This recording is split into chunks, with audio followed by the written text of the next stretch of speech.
Great.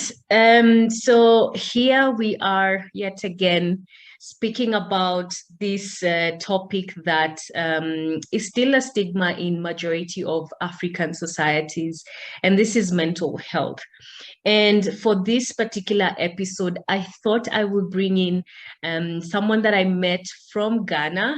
And I remember when she was sharing us her story, it really intrigued me. And I knew I wanted her to come onto the show and speak about the challenges that she's been having and how she's navigated through it. Because as I've said before, I believe for every story, there is a purpose. For every pain that anyone goes through, there is a purpose. And I believe when someone shares their story, I believe it can actually change another person's life. So that's why I'm doing this with her today. And she'll get to introduce herself. But I'm so excited to have you, Esenam, on the show. But before we get right onto it, maybe you can introduce yourself and tell us a little bit about Esenam, what your passions are, what you love doing, and what is it living in Ghana? How is it living in Ghana? Do you enjoy the weather, the food? Yeah, you can tell us all that. I hope that's not too much, but yeah, just introduce Oh, that's yourself. okay. So Yeah. my name, yeah. Okay. So my name is Esenam Drah. I'm 28 years old. I'm a person with lived experience with bipolar disorder. I am I was born and raised in Ghana, and I'm a mental health advocate and YouTuber. I have a YouTube channel called Mental Health Courses, where I share my lived experience and interview other people with mental health conditions and disabilities. So since I was born and raised in Ghana, I really love the weather in Ghana. I don't like it when it's too cold. Yeah. Lately it has been raining a lot. Sometimes it gets very cold and Yeah. sometimes it's just so like I wish it to go back to being sunny. Yes. Yeah. And the food too, I love eating everything because my parents like raised me and my brother to eat everything. So I don't have allergies to anything. I just love eating everything. Oh, nice. Even food which is not Ghanaian sometimes. Yeah. Oh, nice. Nice. So when you're talking about the cold, I'm just thinking about the cold here in Nairobi because it's quite cold. So I'm actually braving this weather today because I really wanted to have this conversation with you, but I said, let me just have this conversation. I know it's a bit cold, but I will breathe through it because I know this conversation is very, very important. So thank you for being part of the show and thank you for honoring my invite. I really appreciate it. Yes. Anything for you, Rahel. Oh, thank you I so hope I've much. been pronouncing your name correct. I know it's Rachel without the C, so I'm supposed to pronounce it Rachel. Oh, let me tell you, a lot of people normally say that it's Rachel without a C. And sometimes I'm like, okay, you're pushing it so much, but I don't mind however you pronounce it, as long as you don't butcher it so much. So however you pronounce it, it's fine. So you've been pronouncing it well, actually. So yeah, don't mind So it. Rahel. Yeah, yeah, so it's Rahel. Yeah. Oh, Yeah. okay. And people mispronounce my name, so I know how it's have your name mispronounced and you get tired and fed up with it. Yeah. So Yeah. I don't do that to you. Yeah. So it's Esenam, yeah? Esenam Drah. Yes. Okay. Esenam. Like Esenam. essay. Yeah. That's it's such a unique name. Might you know the meaning behind your name by any chance? Yeah, it means God has responded. Esenam. Yeah, it's from That's the really Ewe language in Ghana. wow. Wow. Wow. That is a great meaning, yeah? That's such a great meaning. Wow. So, I mean, the topic that we're talking about is mental health. And I've seen you sharing your post. And as I mentioned, I heard you sharing your story. So, why do you think your story is important, SNM? Why do you think your story of living with this disorder is important? Why do you share it? Why do you feel like it's important to, speak about it? So the main reason why I keep sharing it over and over again is because I see it like a form of evangelism. You know, when somebody wants to win you as a convert to their religion, they keep talking to you, sharing their beliefs with you, so that they win you to their side and make you understand that this what I believe in. If you also believe in it, these are the benefits and all that. So I sometimes call my mental health advocacy like mental health evangelism. That's spreading the good news about mental health and all that it entails about living with a mental health condition. Because throughout my life, I'm now 28 years old, and I got diagnosed with bipolar disorder when I was 21.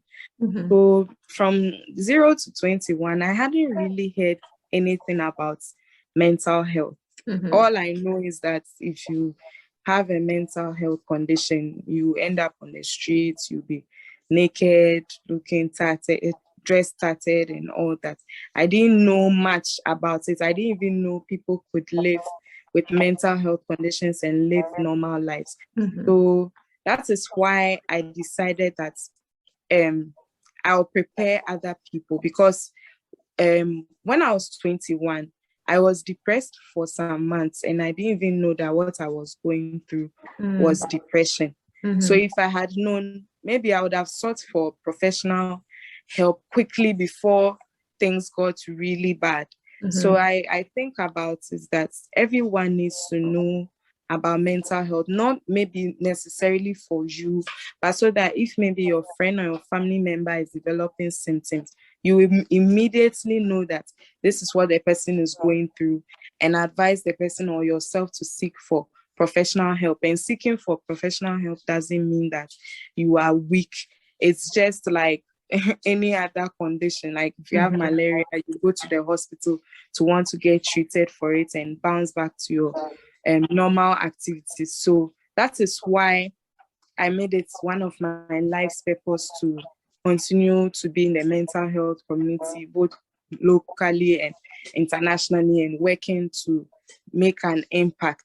Because what most people do not know is that 1 in 4 people, according to the World Health Organization's estimates, are 1 in 4 people experience a mental health condition in their lifetime. It's not a case, but it's like they are just telling you the reality that life gets hard sometimes, and we all have the things that will stress us or trigger us.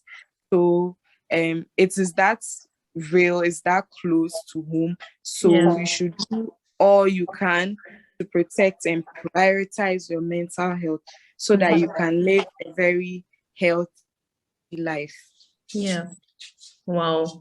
I really love what you're saying. And I really love even your mission and your purpose behind everything that you're doing. You want other people to be aware about, mental health, living with mental health, because some of these illnesses that are associated with mental health are lifetime diseases. So I'm really glad that you're one of the advocates who actually has that purpose and the mission to actually talk about mental health and how to live with it and educate people around you on what mental health is. And I'm sure you also talk about how others can support, especially family members or people close to individuals who experience mental health. You talk to them about how they can support these individuals. But maybe before you tell us how to do that, when you were diagnosed with the bipolar disorder, did you get a lot of support from people around you, your parents, your siblings? Did you get support, and how was that support, and what did it mean to you? So my family supported me through and through the good, the bad, and the ugly. They have always been there to support me. It's just that some friends, some friends were not always supportive. Some people even thought that like I was going crazy or something, and maybe I'm faking it, or I've just changed. I'm different now. So some of them like were no longer my friends to they realized I was doing mental health advocacy, and they started coming around. They'll send you messages like, "Oh, we are proud of you," and blah blah blah. And I sometimes it's funny to me because it's like the time that I needed the most, like you left me under the bus. So and I get it. It's part of life, and it also showed me who are my true friends, what like the people who are part of my support system, who are the real members of my support system. And it happens, like it's normal. Like if somebody is going through something and you don't understand and you can't empathize, your first reaction is to be very judgmental and stigmatize or discriminate against the person without even realizing that you are stigmatizing against the person. People think stigma is only when you say something like I stigmatize against you. No, simple actions and deeds shows that, oh, you are stigmatizing against this person. So initially, like it was my family and some few friends. Then after a while, when I joined the mental health community, I started meeting other people with lived experience whom I started seeing like my second family, because now we can relate on many levels about different issues because we all have mental health conditions. And both my nuclear, my extended family, my cousins, my friends, people were there. They were in my corner supporting me. People were praying for me. People cared about me. Some people cared about me. Now, my doctors, my nurses, psychologists, psychiatrists, all these people, I always tell them every time it's World Bipolar Day or World Mental Health Day that, like, look, I would just want you to know that you made an investment in me, you didn't give up on me, and it means a lot to me. I am who I am today. Like, I am well, I'm stable, happy, successful because you chose not to give up on me. And it means a lot to me. Wow, wow. And I'm really, really, really happy to hear that, because a support system is one of the key things that even, accelerates the healing. Because, when you have a mental health challenge, healing comes in motions. It doesn't come immediately, it comes in motions. It's a journey. So when you have that support system around you, it actually makes the healing much easier. So I'm really, really glad that you have a support system. And maybe sorry? Rahel, I think I saved the best for the last. My greatest support system has been God, because He was the one who has been there with me through the thick and thin. He orchestrated it for me to meet certain people, and He was there with me. There are times that I was just like isolated, thinking that I'll never be well, hearing voices that I'll die, I'll go mad, I'll not graduate.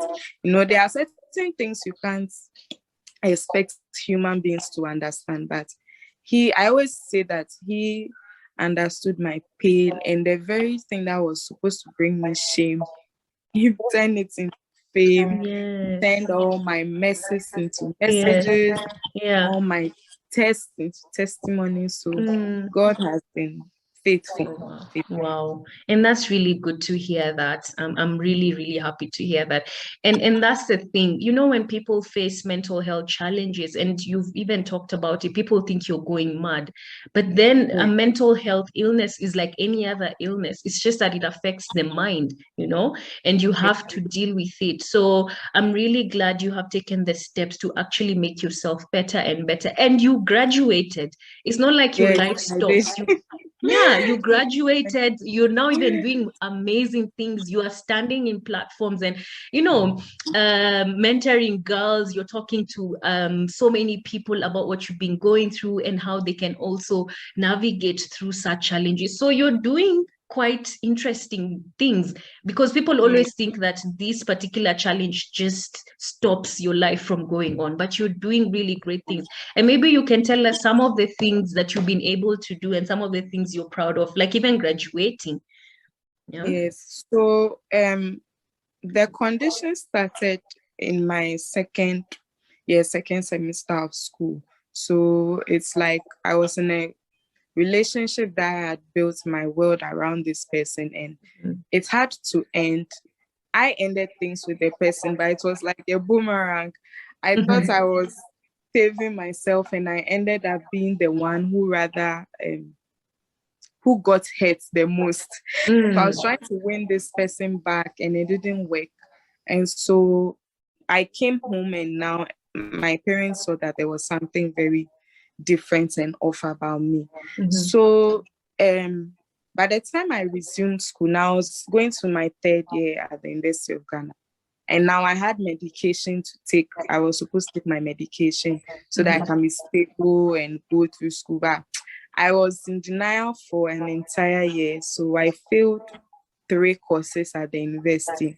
But by God's grace, I had a scholarship to go and do a study abroad program in Benin for about 9 months. So I changed. When I traveled to Benin, I said, okay, now let me do this medication thing, because for 1 year I haven't taken a medication, and it has had so many consequences. I have had troubled relationships with people, fighting people. It was just so much. I was like at the top of the town. So that was a turning point in my life, traveling to a new country, new chapter, new season. Everything was different. So by the time I came back to Ghana, I was a new person. I had gotten much closer to God. I knew that God can now even use my medication to heal me, and I should just be patient and work with my doctors and all that. So I had to rewrite those 3 courses I failed. I rewrote them. I was so grateful to God, because by the time I was leaving Ghana, I was heading towards a third class. Like my grades went like towards like a nosedive. So by the time I graduated the second class honors, and I was very happy. So then I wanted to teach, because I thought, oh, teaching is not a regular 8 to 5 job, and there are holidays, vacations, and things like that.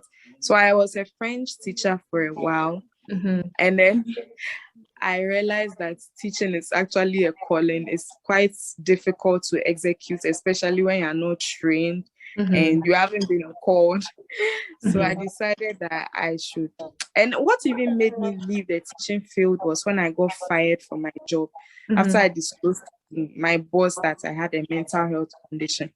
Wow. So that boss went to tell the other bosses, and then I was fired. And so that's what made me think that, like I have to do something different. So that's when I decided to start my YouTube channel. At that time it was called All Things Bipolar Disorder. And so when I started the YouTube channel, this was somewhere around when the COVID has started, March 2020. And this opened a lot of opportunities for me. But before I started that YouTube channel, I became a mental health champion in 2019 March. So it's like I had been a mental health advocate for some time. So the Time to Change global program was like an anti-stigmatization, anti-discriminatory movement, which was something that had been started in other countries, but now the pilot project started in Ghana. So we went through some form of training. So through that training, I became more confident with speaking about my condition, realizing that I can actually impact change. So when I started the channel, I was very happy. Like I realized anytime I shoot episodes, it brings me so much joy knowing that I'm making an impact. And one thing that kept on driving me was like, look, Esenam, these videos, they'll always be here for whoever will come in the next generation to watch. It will make a difference. So even if the views are not maybe 2K or 3K like you want, it will definitely be there. It will still be there for a long time. So when I started this channel, then I started having opportunities to be panelists for different webinars, different speaking engagements, and it's like it went on and on. And I think one of my biggest achievements at the time was being a panelist for, we call something FCDU, That's Foreign Commonwealth Development Office by the UK, like from the UK, the department Wow. from the UK. That time it was called DFID. I didn't think it was a big deal till later on I went to read about DFID, now FCDO, and I realized that, wow, it was like a huge honor. So recently, just last week, my story was shared at the launch of the World Mental Health Report by the World Health Organization.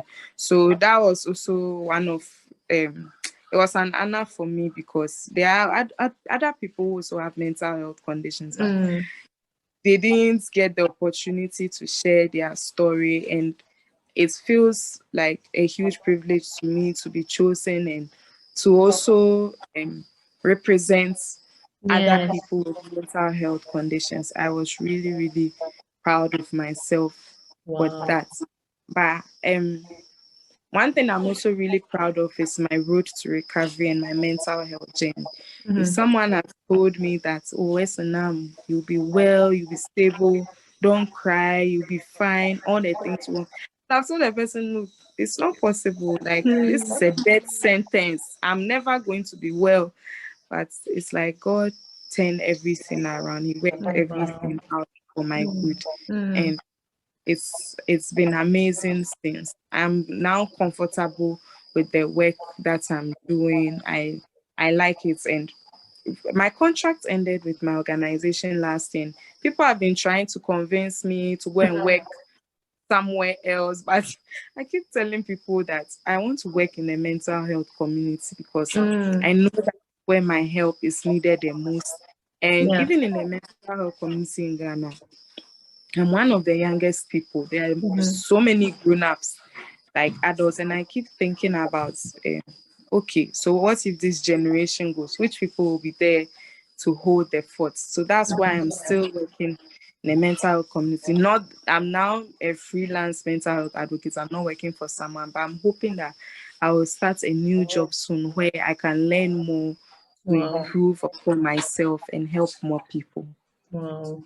Wow. Esenam, I'm just excited when I hear your story because I believe and I know that even if someone has a challenge like this, a mental health challenge, they can actually overcome it and get to the same level that you are in and even higher. So, and that's why I always believe there's always purpose in every pain. When you look at the silver lining, when you know, involve other people around you, your support system to even help you navigate through it, even using, you know, your therapist, your psychotherapist, therapy sessions and all that to just help you figure out all these things, you can actually get to a place that you never even thought you will get to. And this is because, you know, you look at everything positively, and it's not easy. And even for myself, because I've also gone through similar challenges. So mental health challenges where I've been depressed because of being in a professional space that was very toxic. I was not even able to see, you know, what was ahead of me. I was just soaked in this darkness, and the darkness can really consume you. Yeah.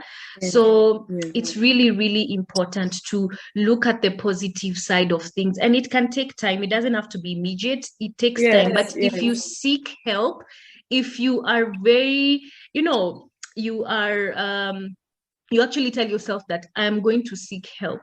You know, you're very active in seeking help when you know that these triggers are coming, or when you feel like you're not okay. It really makes a lot of difference.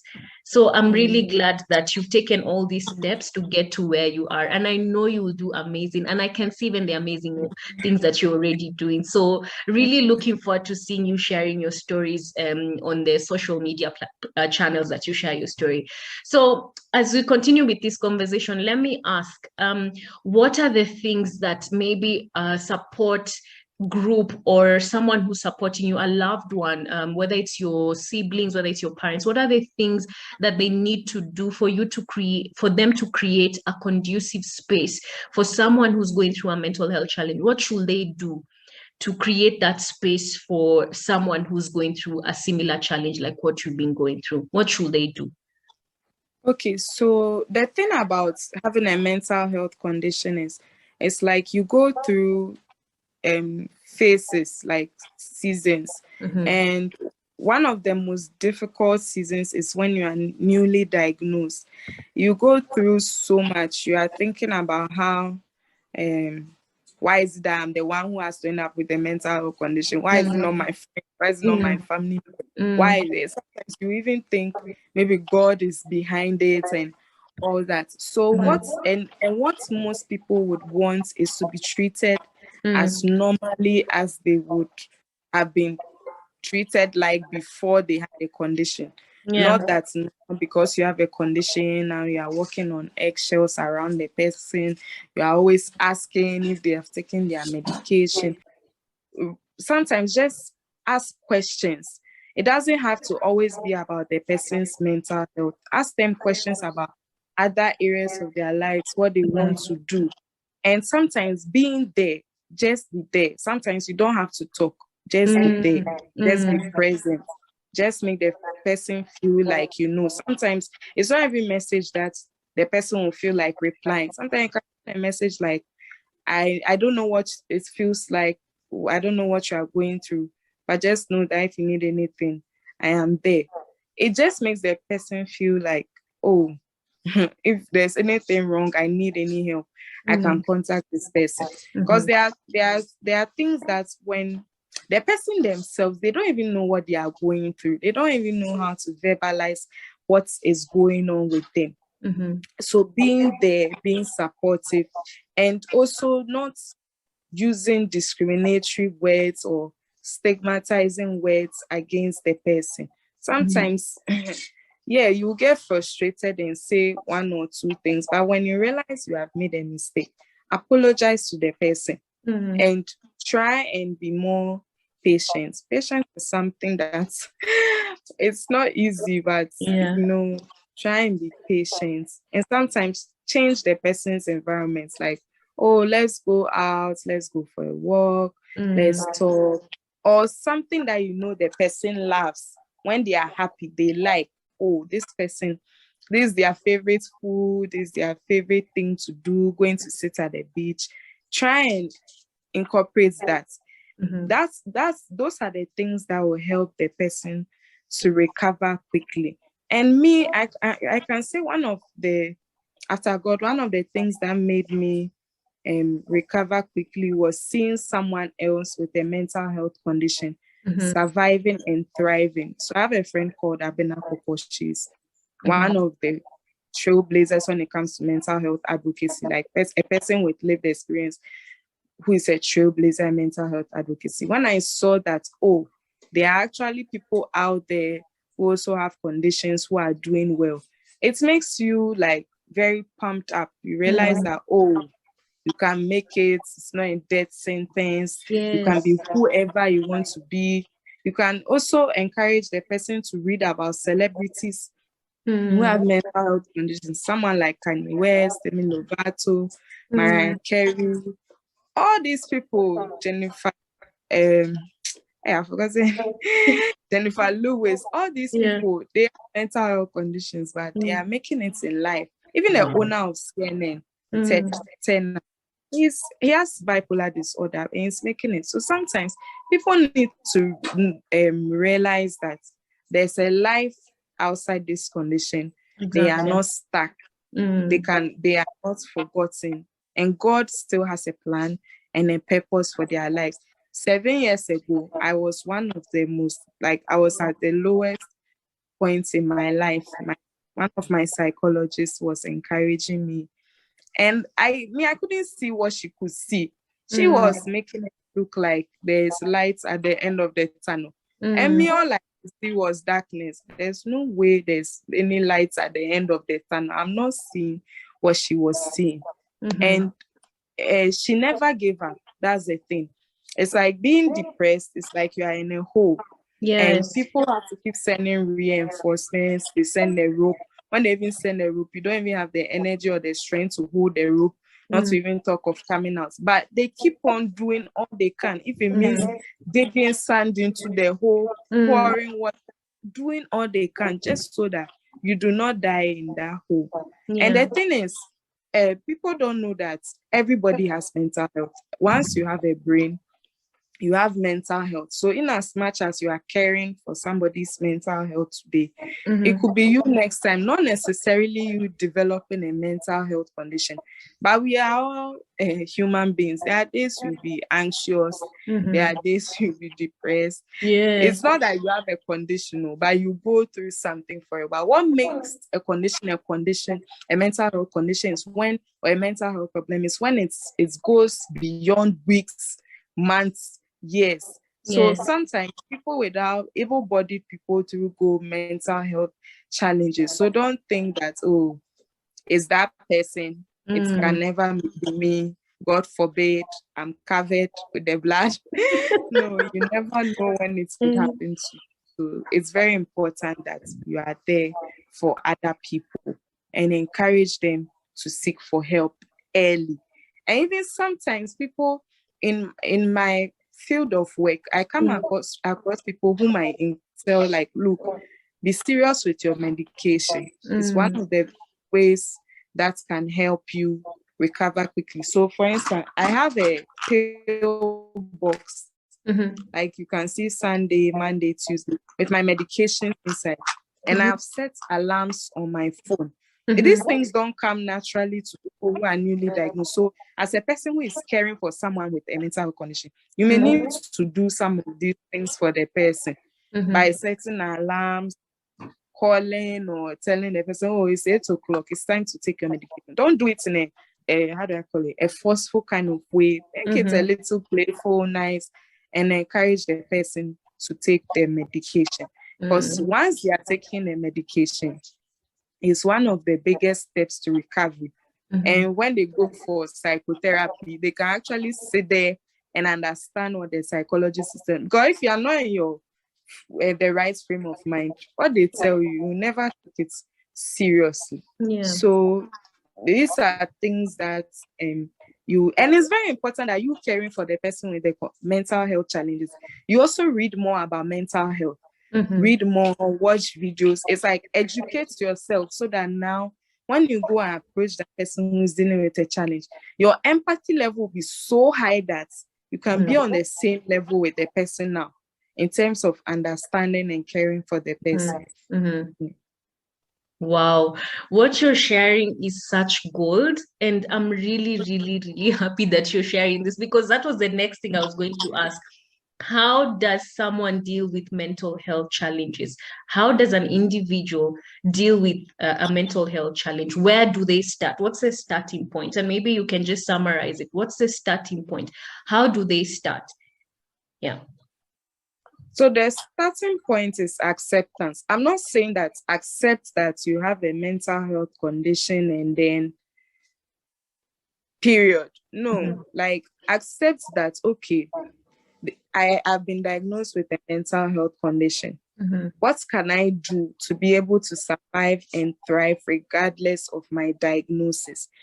That acceptance is one of the most important places to start from, because if you do not accept, there's no way you take anything seriously. You need to seek, accept that there's something wrong. If people approach you, oh, I've realized that now you seem really depressed, anxious, don't be like, the first thing to do is to justify, there's nothing wrong with me. There's not, who said there's some, are you trying to say I'm no, just find out. It's like they are saying, oh, maybe that your teeth, there's like, it's a little crooked, then you need to go and see a dentist or something. But not that they say there's something. Why is that when they say there's something wrong with your mental health, you get very on the offensive side? So the first step is acceptance. If you can accept that, oh, there's something wrong, I need to seek professional help, you are on the first step to getting better.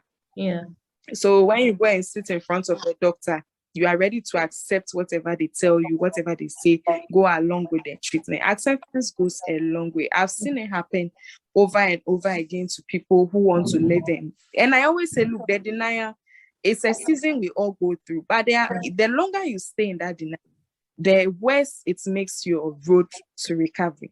You have to get out of that state quickly to get better. Me, when I was in that season of denial, it didn't help me at all. It made my life more complicated.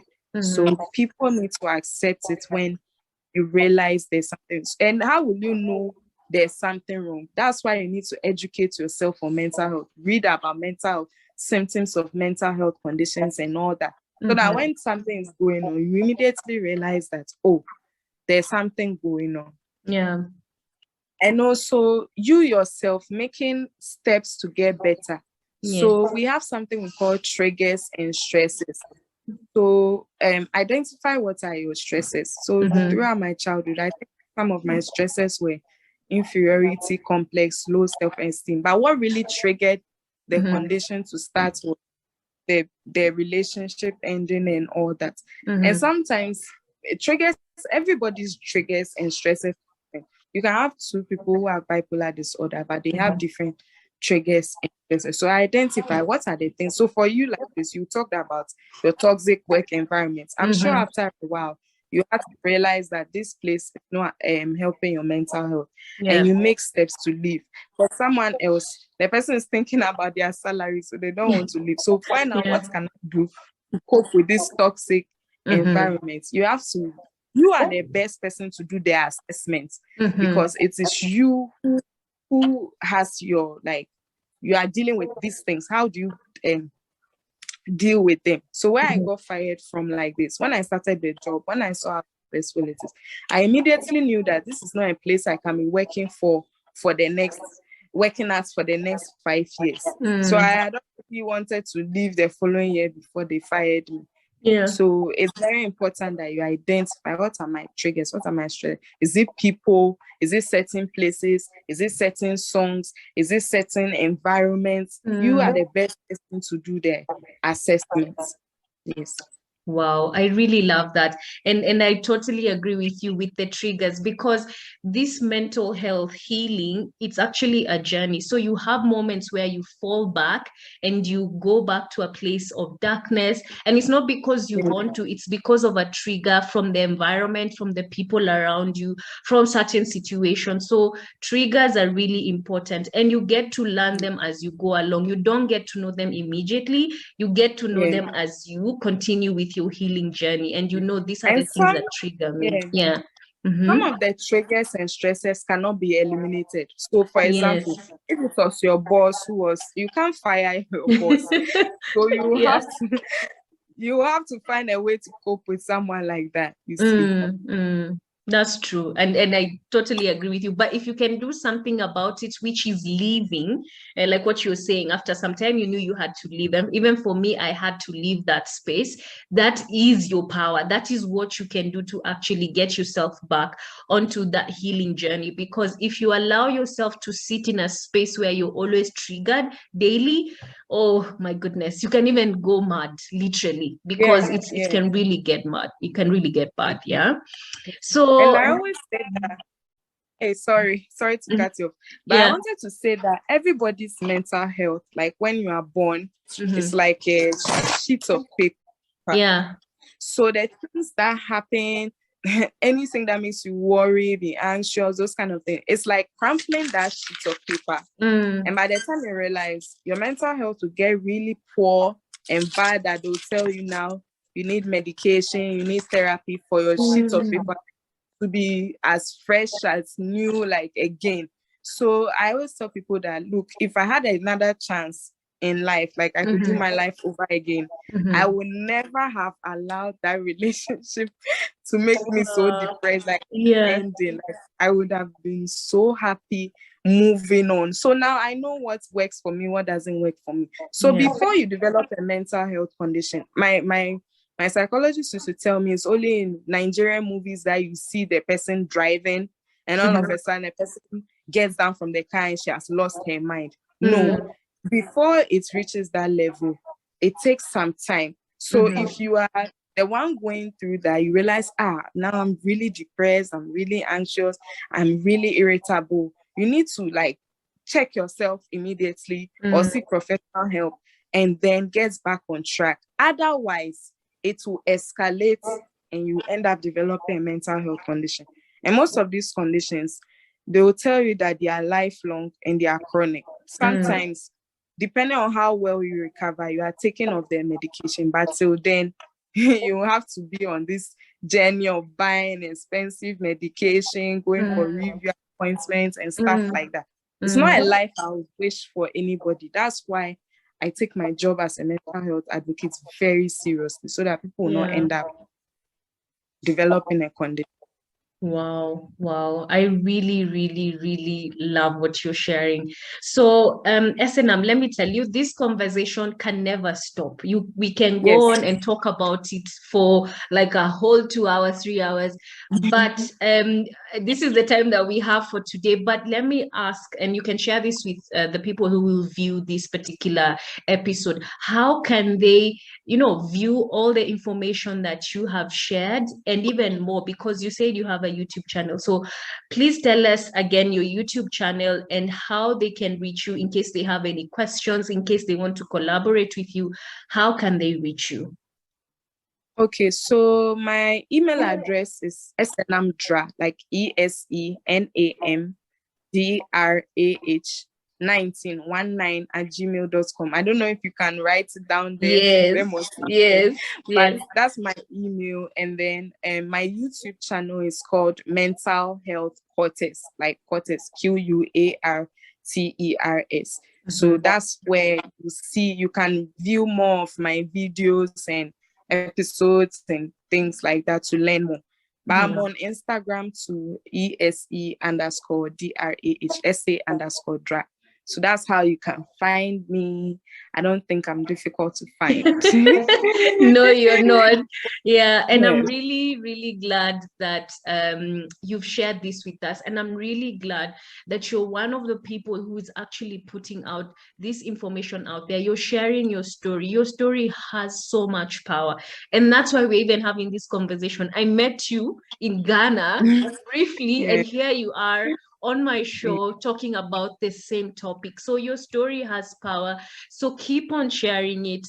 Keep on educating all these people. And I'm so sure that so many people will be inspired by your story, and there will be a difference in the world just because of Esenam. So thank you so much for being on this show. Thank you. I really appreciate it. For inviting me. Like, it's an honor and a privilege, and I hope I can have you on my my YouTube channel to talk about your toxic work environment. We'll talk about that later, but thank you. I'm really grateful. Thank you as well. Thank you so much.